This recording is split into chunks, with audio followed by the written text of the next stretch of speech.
சிந்தாமணி ரோகிணிக்கு கால் பண்ணுறாங்க.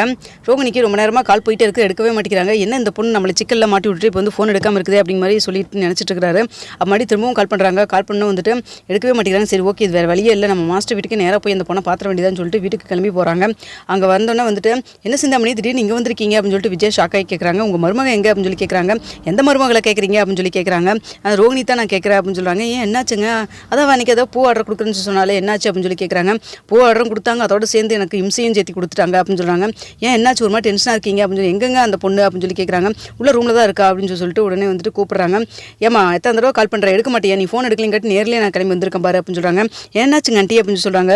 ஏமா ஃபோன் பண்ணால் எடுக்க மாட்டியா, ஃபோனுங்கிறது எதுக்கு, அவசரத்துக்கு கூப்பிட்டா எடுக்கிறதுக்கு தானே, எதுக்கு எடுக்கல நீ அப்படின்னு சொல்கிறாங்க. அப்போ வந்துட்டு விஜயா கூடவே நின்றுருக்காங்க. மாஸ்டர் கொஞ்சம் இவங்ககிட்ட தனியாக பேசணும் அப்படின்னு சொல்கிறாங்க. என்ன தனியாக பேசணும், பூ ஆர்டருக்கு போய் என்ன தனியாக பேசுகிறீங்க அப்படின்னு சொல்கிறாங்க. இல்லை அது வந்து அப்படின்னு சொல்லிட்டு தயங்கிட்டே பேசுகிறாங்க. நீங்கள் ஒழுங்காக சொல்லுங்கள், ஏதாவது பிரச்சனையா ரெண்டு பேத்துக்குள்ளே அப்படின்னு சொல்லி கேட்குறாங்க. அதெல்லாம் இல்லை மாஸ்டர், கொஞ்சம் பேசணுமே அப்படின்னு சொல்கிறாங்க. அப்போ வந்துட்டு அப்போவே தெரிஞ்சிருது ரோகிணிக்கு ஏதோ பிரச்சனை போல இருக்கே அப்படின்னு சொல்லிட்டு, இல்லை எதாக இருந்தாலும் இங்கே பேசுங்க, என் மருமக தானே, அவள் என்ன வேலை பாப்பான்னு எனக்கும் தெரியும், நீங்கள் சொல்லுங்கள் அப்படின்னு சொல்லிட்டு இருக்கிறாங்க. இல்லை அது வந்து அப்படின்னு சொல்லிட்டு இழுக்கிறாங்க. என்ன மாஸ்டர் சொல்லுங்கள் அப்படின்னு சொல்லிட்டு மறுபடியும் வந்துட்டு கேட்குறாங்க. அப்போ வந்துட்டு சொல்கிறாங்க, இல்லை இவங்க பூ ஆர்டர் கொடுத்தாங்க, பூ ஆர்டரோட சேர்த்து இந்த மீனாவோடைய அவங்க அம்மா கடையும் எடுக்க சொன்னாங்க. நானும் சரின்னு சொல்லிட்டு ஏதோ எடுத்துட்டேன். அடுத்த நான் வந்து இதெல்லாம் நான் பண்ணதுக்கோட நான் தான் பண்ணேன்னு கூட உங்களுக்கு தெரியாமல் நீங்கள் வந்துட்டு அன்றைக்கி பேசிகிட்டு இருக்கிறப்ப சொன்னீங்கல்ல, வண்டியை சேர்த்து எடுத்தால் தான் வேலை வந்து இதாகும்னு சொல்லிட்டு அதனால தான் மீனாவுடைய வண்டியும் எடுத்தேன், ரெண்டும் சேர்த்து இப்போ மாட்டிக்கிட்டேன் நான் அப்படின்னு சொல்கிறாங்க. என்னாச்சு ஏன் அப்படின்னு சொல்கிறாங்க. அதாங்க உங்கள் பையன் நாய் மோப்பம் பிடிக்கிற மாதிரி பிடிச்சிட்டு கரெக்டாக வந்துட்டாப்ல அப்படின்னு சொல்கிறாங்க. என்னங்க சொல்கிறீங்க அப்படின்னு சொல்லி கேட்குறாங்க. ஆமாங்க, கோயிலில் இருக்கிற அந்த மேனேஜர்கிட்ட தான் பணத்தை கொடுத்த கரெக்ட் பண்ணி தான் வந்துட்டு கடை எடுத்தோம். அவர் எப்படியே வந்துட்டு ஏதோ வந்து பெரிய ஆளையெல்லாம் பிடிச்சி போலீஸ்காரங்களாம் பிடிச்சி வந்துட்டாங்க. இப்போ தான் எனக்கு இன்ஃபர்மேஷன் வந்தது. இன்னும் கொஞ்சம் நேரத்தில் எங்கள் வீட்டுக்கு வந்து என்னை வந்து கேட்பாங்க, இந்த அம்மா இந்த ரோகிணியை மாட்டக்கூடாதுன்னு சொல்லிட்டு விட்டோம்னா கண்டிப்பாக நான் ஸ்டேஷனுக்கு போயிடுவோம் போல இருக்குது, எல்லாம் இந்த பொண்ணு சொன்னதுனால தான் அப்படின்னு சொல்லிட்டு இது பண்ணுறாங்க.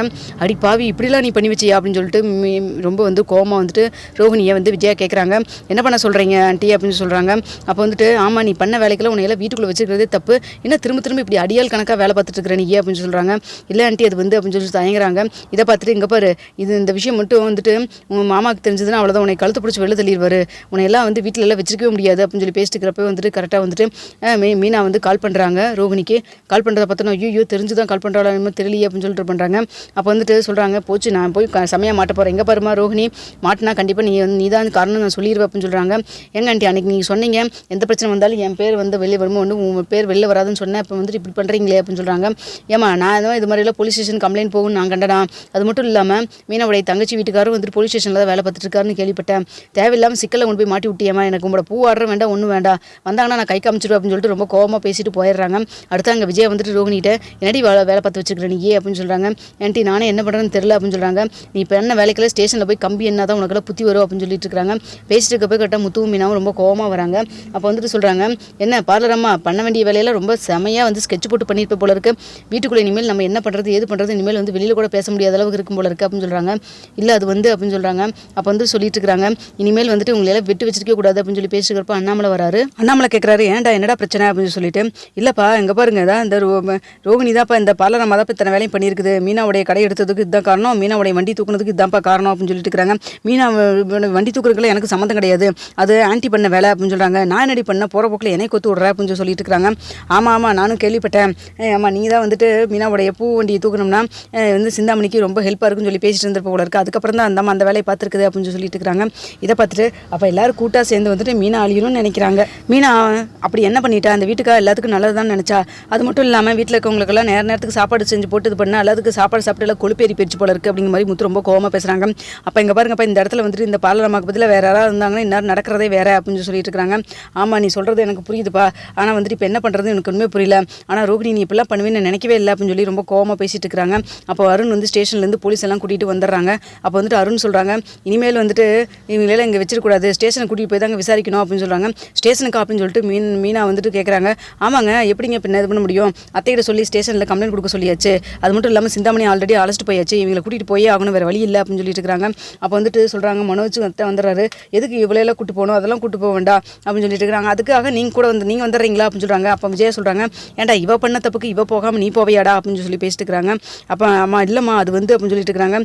இவ எவ்வளோ பெரிய ப்ராடுக்காரின்னு சொல்லிட்டு உனக்கும் தெரியும் எனக்கும் தெரியும், அப்படி இருக்கிறப்ப வந்துட்டு எதுக்கட இவளெல்லாம் நீ காப்பாற்றுற, அப்படியே போய் தொலையிட்டோம் அப்படின்னு சொல்கிறாங்க. அப்போ வந்து விஜயா யோசிக்கிறாங்க, இதா சான்ஸ், இந்த கழுதையை அப்படியே வெட்டி விட்டுறணும், என் பையனுக்கு நல்ல இடத்துல வந்து கல்யாணம் பண்ணி வைக்கணும் அப்படிங்கிற மாதிரி யோசிக்கிறாங்க. அப்போ வந்துட்டு வேறு வழியே இல்லாமல் வந்துட்டு அண்ணாமலை சொல்கிறாங்க, சொல்கிறாங்க, இல்லைங்க என்னதான் இருந்தாலும் அவன் என் மருமக அப்படின்னு சொல்லிட்டு இருக்கிறாங்க. ஏங்க நீங்கள் வேறங்க, மருமகள் லட்சணமெல்லாம் தெரியுதில்ல, அவள் என்ன வேலை பார்த்து வச்சுட்டு இருக்கிறான்னு தெரியுதில்ல, இதுக்கு மேலே இல்லை அவள் இந்த வீட்டில் இருக்கவே கூடாது அப்படின்னு சொல்லிட்டு இருக்கிறாங்க. அப்போ வந்து சொல்கிறாங்க, விஜயா கொஞ்சம் அமைதியாக இரு, எல்லாம் உன் பேராசனால தான், என்ன ஏதுன்னு சொல்லி அவள் குடும்பத்தை பற்றி எதுவுமே விசாரிக்காமல் மனோஜுக்கு பிடிச்சி கல்யாணம் பண்ணி வச்ச, இப்போ எடுத்தாங்க கவுதான்னு சொல்லிட்டு ஸ்டேஷன் கூட்டு போகட்டும்னு சொல்கிறேன், என்னதான் நினச்சிட்டு இருக்கிறேன் நீ அப்படின்னு சொல்லிட்டு இருக்கிறாங்க. மாமா அப்போ வந்துட்டு மீனா சொல்கிறாங்க, மாமா ஸ்டேஷனுக்கு அனுப்புறது அத்தைக்கு ஒன்றும் புதுசு கிடையாதுல்ல, முன்னாடியே வந்துட்டு பையனை சீர்திருத்த பள்ளிக்கு அனுப்பிச்சவங்க தானே இவங்க அப்படின்னு சொல்லிட்டு இருக்கிறாங்க. இங்கே பாரு தேவையில்லாமல் வந்து பழைய பிரச்சனைலாம் கிண்டாத அப்படிங்கிற மாதிரி விஜயா சொல்கிறாங்க. நீ மட்டும் அடிக்கடி நீயும் பையனும் கம்மனாக இருந்தீங்க, ஏதாவது பேசிட்டே தான் இருப்பீங்க, அவள் சொல்கிறதுல என்ன தப்பு இருக்குது அப்படின்னு சொல்லிட்டு இருக்காங்க. இங்கே பாருங்க அத்தை, இந்த ரோகிணி பண்ணது பெரிய தப்பு, அவங்களுக்குரிய தண்டனையை கடவுள் கண்டிப்பாக கொடுப்பாரு அப்படின்னு சொல்கிறாங்க. அவள் பெரிய தப்பு பண்ணாலும் சின்ன தப்பு பண்ணாலும் ஸ்டேஷனுக்கு போகட்டும், அங்கே வச்சு விசாரிக்கட்டும் அப்படிங்கிறாங்க. அப்போ அருண் சொல்கிறாங்க, இங்கே பாருங்க உங்கள் குடும்ப பிரச்சனையில் அப்புறமேல் நீங்கள் பேசிக்கங்க, நான் ஸ்டேஷன் கூட்டு போய் பார்த்துக்கிறேன் அப்படின்னு சொல்லிட்டு ஸ்டேஷன் கூட்டு போகிறாங்க. அங்கே போய் விசாரிக்கிறப்போ, இல்லைங்க எனக்கு மீனாவுக்கு வந்து ஆகாது, ஒரே வீட்டில் தான் இருக்கும், அவன் எனக்காக வந்துட்டு எதிராக ஏதாவது பண்ணிகிட்டே இருப்பா, அதனால தான் பிடிக்காம தான் இப்படி பண்ணிட்டேன், மற்றபடி இல்லை, இந்த தயவுசெய்து நீ மன்னிச்சு விட்டுருங்கிறாங்க. அப்போ கரெக்டாக வந்து மீனாவும் வந்து வந்துடுறாங்க, மீனாவும் முத்துவும். அப்போ மீனா சொல்கிறாங்க, இங்கே பாருங்கள் இவங்களுக்காக நான் எதுவுமே எதிராக எதுவுமே பண்ணல அப்படின்னு சொல்கிறாங்க. என்னங்க பண்ணலன்னு சொல்கிறீங்க அப்படின்னு சொல்லிட்டு இருக்கிறப்போ, மலேசியிலேருந்து இங்கே மாமா அப்படின்னு சொல்லி டக்குன்னு வாய விட்டுறாங்க. மலேசியிலேருந்து மாமாவா, என்னங்க விஷயம் அப்படின்னு சொல்லி கேட்குறாங்க. அப்போ மீனா சொல்கிறாங்க, ஆமாங்க இவங்க மலேசியக்காரங்க, மாமா எல்லாம் மலேசியில் இருக்காங்க, அப்பா மலேசியில் இருக்காங்க, பெரிய பணக்கார வீட்டு பொண்ணுன்னு சொல்லிட்டு போய் சொல்லி தான் கல்யாணம் பண்ணாங்க. ஆனால் வந்து அந்த உண்மை வந்து எங்களுக்கு மூலமாக தெரிய வந்துச்சு, அண்ணிலேருந்து எங்களுக்கும் ஆகாமல் இருந்தது. ஆனால் அதுக்காக வந்துட்டு கோவம் இருந்தால் என் மேலே காமிச்சிருக்கணும், அதை விட்டுட்டு எங்கள் அம்மாவுடைய கடையில் வந்து எடுக்கணும்னு சொல்லி நினச்சது தப்பு தானுங்க அப்படின்னு சொல்லிட்டு இருக்கிறாங்க. எதை வேணால் நான் மன்னிச்சிடுவேன், எங்கள் அம்மாவுடைய கடையை எடுத்து எங்கள் அம்மாவை அழுவு விட்டது என்னால் பார்த்துட்டு சும்மா இருக்க முடியாது, எனக்கு ஏதாவதுனா நான் பார்த்துட்டு சும்மா இருப்பேன், எனக்கு ஆனால் வந்து எங்கள் அம்மாவுக்கோ என் தங்கச்சிக்கோ என் தம்பிக்கு ஏதாவது பிரச்சனை அதெல்லாம் பார்த்து நான் சும்மா இருக்க முடியாது அப்படின்னு சொல்லிட்டு இருக்கிறாங்க. இதெல்லாம் பார்த்துட்டு இருக்கிற அருண் சொல்கிறாங்க, இங்கே பாருங்கள் என் அத்தையோட கடையை நீங்கள் எப்படிங்க கை வைக்கலாம் அப்படின்னு சொல்லிட்டு அருண் ஒரு பக்கம் திட்டிக்கிட்டு இருக்காரு. என்ன எல்லாரும் ரவுண்டு கட்டி இப்படி பேசுகிறாங்களே, என்ன பண்ணுறதுன்னு தெரியலையே அப்படின்னு சொல்லிட்டு யோசிக்கிறாங்க. அப்போ சொல்கிறாங்க, இங்கே பாருங்கள் சும்மாலாம் விட முடியாது, எஃப்ஐஆர் போட்டு உள்ள தள்ளணும் அப்படின்னு சொல்லி சொல்கிறாங்க. அப்போ இன்ஸ்பெக்டர் சொல்கிறாரு, ஏற்கனவே நீ ஒரு விஷயத்தில் இந்த சிட்டியோட விஷயத்தில் வந்து இல்லைம்மா, அப்போ கூட வந்துட்டு இந்த மீனாவும் முத்தும் தானே உனக்காக வந்துட்டு பணிஞ்சு பேசி இது பண்ணாங்க, இப்போ மறுபடியும் அவங்களவே நீ வந்துட்டு பகையாக பார்த்துட்டு இருந்தால் என்ன அர்த்தம், உனக்குலாம் நன்றி விசுவாசமே எதுவுமே கிடையாது அப்படிங்கிற மாதிரி பேசுகிறாங்க. அப்போ முத்து சொல்கிறாங்க, இங்கே பாருங்கள் சார், இவங்க பெரிய பெரிய வேலைத்தனத்தெல்லாம் பண்ணி எடுத்து வந்து சுற்றிட்டு இருக்கிறாங்கன்னு தெரியும், அதற்காக வந்து இந்த சின்ன வேலையில் நமக்கு கண்ணில் படுது, இவங்களை விசாரிச்சிங்கன்னா இன்னும் பெரிய விஷயமெல்லாம் நமக்கு வந்துட்டு வெளியே வரும் அப்படின்னு சொல்கிறாங்க. என்ன தம்பி சொல்கிறீங்க அப்படின்னு சொல்கிறப்போ, ஆமாங்க ஏதோ பெரிய விஷயத்தை மறைக்கிறதுக்காக தான் சின்ன விஷயத்தெல்லாம் வந்துட்டு இப்படி மறைச்சிட்டு இருக்கிறாங்க, அவங்கள பிடிச்சி விசாரிச்சிங்கன்னா கண்டிப்பாக தெரியும் அப்படிங்கிறாங்க. என்ன முத்து பழி தீர்த்துக்கிறீங்களா அப்படின்னு சொல்கிறாங்க. அப்போ கரெக்டாக மனோஜ் வந்துடுறாங்க. மனோஜ் இங்கே பாரு மனோஜ், என்ன கம்ப்ளைண்ட்லாம் கொடுக்குறாரு உங்கள் தம்பி அப்படின்னு சொல்லிட்டு இருக்கிறாங்க. உண்மைத்தானே சொல்கிற, பொய்யெல்லாம் ஒன்றும் சொல்லலையே, எப்படியோ மாட்டினதுக்கப்புறம் வந்துட்டு நான் ஒன்றும் பண்ணலன்னு சொல்லி தப்பிச்சுக்கலான்னு பார்க்குறீங்க, ஆனால் கையும் களுமும் மாட்டிட்டீங்க, அது மட்டும் இல்லாமல் உங்களை வச்சு விசாரிச்சாங்கன்னா எதுக்காக இந்த வேலையெல்லாம் பண்ணீங்கன்னு தெரியும், மீனா மேலே அந்த கோவத்துக்காக வந்துட்டு மீனாவை தான் நீங்கள் பழி வாங்கணும், அதுக்காக வந்துட்டு மீனாவுடைய அம்மாவோட கடையெல்லாம் எடுக்கணுன்ட்டுலாம் அவசியமே கிடையாது, இவங்க போய் சொல்கிறாங்க சார், ஒழுங்காக உண்மையை சொல்லுங்கள் சார் அப்படின்னு சொல்லி பேசிட்டு இருக்கிறாங்க. அப்போ கரெக்டாக வந்துட்டு ரோகிணிக்கு வந்துட்டு அந்த மகேஸ்வரி கால் பண்ணுறாங்க. கால் பண்ணிவிட்டு ஏய் அப்படின்னு சொல்லிட்டு கால் பண்ணுறாங்க. கால் பண்ணி வந்து ஸ்டேஷனில் வந்துட்டு இன்ஸ்பெக்டர் ஃபோன் எடுக்கிறாரு. இன்ஸ்பெக்டர் ஃபோன் எடுத்தோன்னா வந்துட்டு என்னம்மா யார்மா நீ, உனக்கு என்ன வேணும் அப்படின்னு சொல்லி கேட்குறாங்க. இல்லை நான் ரோகிணிகிட்ட பேசணும், நீங்கள் யார் சார் அப்படின்னு சொல்லி கேட்குறப்போ, உன் ஃப்ரெண்டு ரோகிணி இங்கே ஸ்டேஷனில் தான் இருக்காங்க, எதாக இருந்தாலும் ஸ்டேஷனில் வந்து பேசுமா அப்படின்னு சொல்லிட்டு ஃபோனை வச்சிடுறாங்க.